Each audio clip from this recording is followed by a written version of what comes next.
Hi friends, అందరికి good evening. నేను బావి దగ్గరికి వచ్చిందన్న కదా, కూరగాయలు ఏం లేవు ఫ్రెండ్స్. ఊళ్ళో ఎన్ని కొట్లు తిరిగినా ఇగో మా అత్తయ్య పచ్చకూర ఏరకరా అని చెప్పింది. మా మడికట్లలో ఉంటే ఇగో ఈ ఆకైతే ఏరినా. దీని పేరేం పేరు మాయ?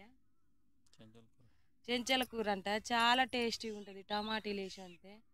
పిల్లలు అయితే మస్తు ఇష్టంగా తింటారు. అప్పుడు తోట వేసినప్పుడు వండినాము. ఇక మళ్ళీ ఇప్పుడు ఏరకరా అంటే ఏరుకొచ్చినాం. అత్తయ్య చూపించింది ఇగో ఈ ఆకమ్మని. నేనైతే ఏరుతున్నా. కొంతమంది చాలామంది బాధపడతారు కదా, నాకే ఎందుకు కష్టాలు వస్తున్నాయి అని. అస్సలు బాధపడకండి. ఒకవేళ కష్టం ఇచ్చిన దేవుడా, కష్టాలను తట్టుకునే శక్తిని కూడా ఈ దేవుడు అని దేవుని ప్రార్థించుకోండి.